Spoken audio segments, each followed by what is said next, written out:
All right, so I got a question. All right. Which of the Spider-Man series is your favorite? You got Sam Raimi. You got the one with Andrew Garfield. I kind of know what I think. I know what your answer is gonna be. Playing with me. And then the most recent one. Where you know who's the best series? Just stop it. No, I don't. Tell me. Tobey Maguire is Spider-Man. I should have known. Now, I personally, I know a lot of people don't. They give a lot of flack to the other ones. I like them both. I like all three Spider-Men. I think they all offer different things to the series. Yeah. They offer different aspects that make it look good from their own perspective. Yeah. Like, I didn't like the fact that Sam Raimi makes it seem like there's actual webs like in his blood. Yeah. Like that was not in the comic book. And it just wasn't in there. The problem was it in there? I never saw There are versions of Spider-Man that have organic webs, but usually that is a mutation. Where does he store the webs? So usually it's in his body and it's not in his wrists. It's in his balls, right? No, that's not where webs come from. Where do webs come from? We didn't sign up for an anatomy lesson today. That's one, that's the one criticism I have of the Raimi. I think he should have did the web shooters and stuff because I think that would have made more sense. But hey, listen, he chose not to. Well, because he was like, "Oh, what are the chances of a genius high schooler coming up with high tensile strength chemical webbing that is strong enough to hold trains and buses and airplanes from flying away?" What is the chance that you're gonna naturally have webs in your body that don't get stuck together?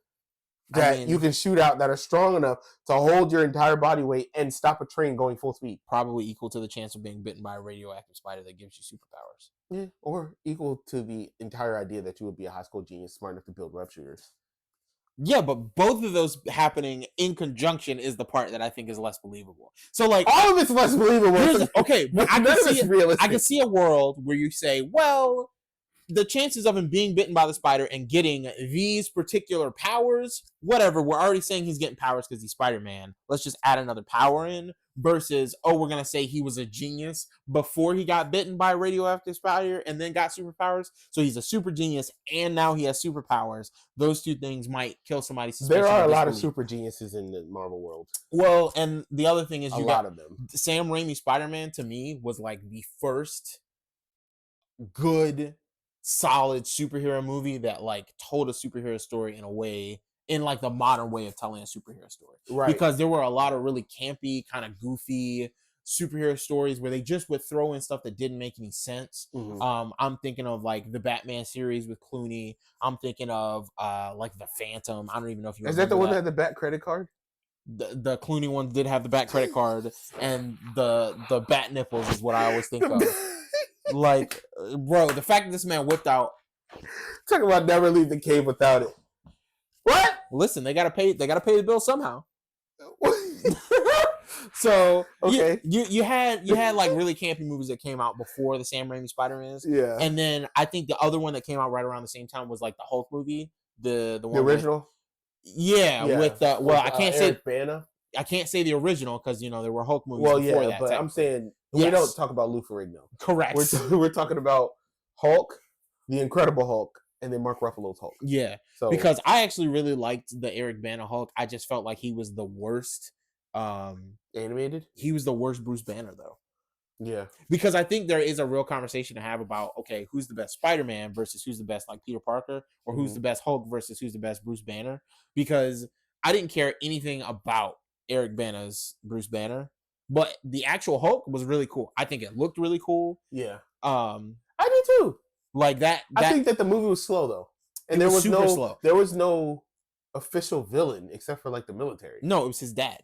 No, I understand that, but his dad didn't become the villain until the very, very end of the movie, where they had a dark cloud. You can't see what's happening. Fight. Because the weird thing is, they could have made his dad. Oh, he fought his dad's mutated dogs. Yeah, but I mean, they could have made his dad like another Hulk, and they could have done like a Red Hulk thing, and that would have been really cool. But I feel like comic books always have this problem where they either pick the most iconic villain and then they totally squander it in the first movie and kill him off immediately, or they don't pick any real villains. They grab like some random generic villain number 2 and then they slap him in the movie and they try to get you to care about that. I really wish that they would actually use the source material and you can go deep. You can go grab a random rogue that's like nobody's ever heard of, but it is true to the comics, and making it into an interesting story. Like, that's entirely possible. Like, why don't we have a good Ghost Rider movie?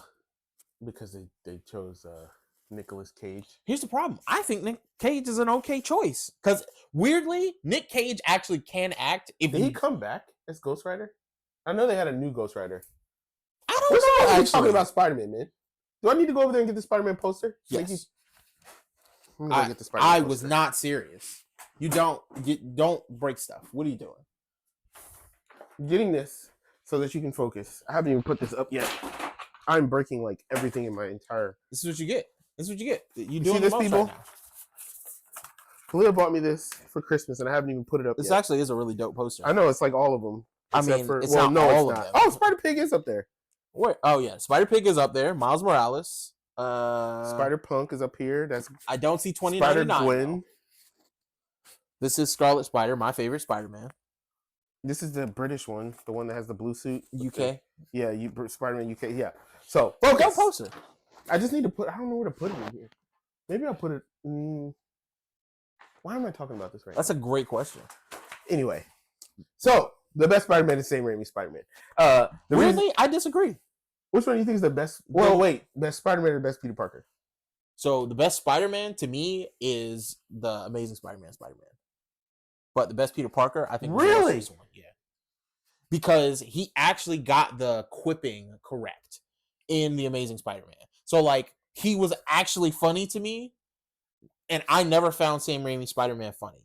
Like, it was interesting, it was cool, it was entertaining. Yeah, they tried, but it was never funny. And it wasn't. Yeah, they tried. And Spider-Man is supposed to be funny. Like, his quips are supposed to be comical. And if you ever read, like Deadpool, yes, yeah. If you ever read through Spider-Man comics, that was one of the reasons him and Deadpool got along. Is because they would just be fighting bad guys and quipping at them the entire time.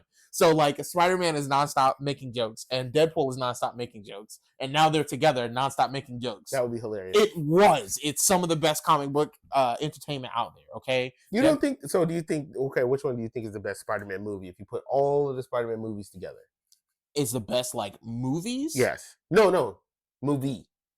You can pick any one from any series. Which one is the best movie? I mean, I feel like it's No Way Home. Yeah, it would be either No Way Home and then Spider-Man 2. I would agree with that assessment. Because, like, as a movie, the Amazing Spider-Man movies were garbage. They were not good. Like, let me rephrase. Garbage might be a little far. They are at the bottom of the list of, like, movies. Well, Spider-Man Homecoming wasn't very good to me. It wasn't bad, but it wasn't very... Homecoming would be it would probably be in the bottom 50%. Yeah. But it just was too... It's too predictable. True. And I hate the way that, superheroes used to be. Like, you have this movie, you got this super strong guy, and then he goes out and he gets beat up, and then he comes back and he wins, and the movie's over. Yeah, the formula is very much like tired. That's why I really liked Avengers: Infinity War. I know your wife hated it, but that's why I liked it. It's because that movie showed you, no, the heroes could actually lose. Like, Thanos was so powerful that I was like, oh man. I hated it because there was never any real suspense about the heroes actually losing. And that's the problem that I've had with all of the Marvel movies. Like, they're insane. No, they lost at the end of that movie, and then we knew that they were going to come back. Yeah, they were going to come back, but we didn't know who was going to survive. And you didn't know at what cost, is what I'm saying. I don't. So I was watching it, and first of all, when Iron Man died, I might have been the only person in the world, but totally surprised. Totally caught me by surprise. Did not expect that to happen. Weirdly, I was also surprised. I was like, no. I was surprised at the way they did it. I didn't think he was going to, like, die. I thought he was going to, go to a hospital and then die. They were going to give him the fast 8 treatment. He was just going to drive down a long road to some music and disappear forever. Like, I didn't think he was going to be, like, dead in story. But he died from the snap, right? His body couldn't handle the snap. I think that's what killed him. Correct. Technically, he used the glove, and, he's not a super being, so right, because it destroyed Hulk's arm. Yeah, I mean, he said most of that radiation's gamma. Remember? Yeah, I do. Yeah, but also, how did he know that? Does it have a different flavor? You think? Does it taste like blueberries? Maybe because they were studying the gauntlet. No, remember wait. They had the thing on the. They had been researching it. Yeah, but what kind of radiation is he normally getting? Is it beta? Alpha? Beta? Yeah. But anyway. So, but nah, I personally, I think No Way Home is the best movie. And then like, yeah, it was Spider-Man so 2 cathartic when they had the three. Oh Spider-Men yes, talking to each other. And the moment where they're like you, and they're all pointing at each other. Yeah, iconic. Spider-Man 2 goes down in history. That's the actual poster that I asked for Christmas, but I didn't get. But I'm gonna buy that poster for myself. I was gonna say because you can definitely get it online. You can get it on Amazon for like $10. Yeah, it's like super cheap. But she anyway. Ungrateful? No, I'm very appreciative. I just haven't put it up yet because you see, I have posters up in here. You do. We gotta get you some real poster frames in here. Yeah. You just tacking them up on the wall. That's not how we do that. But anyway, all right, cool.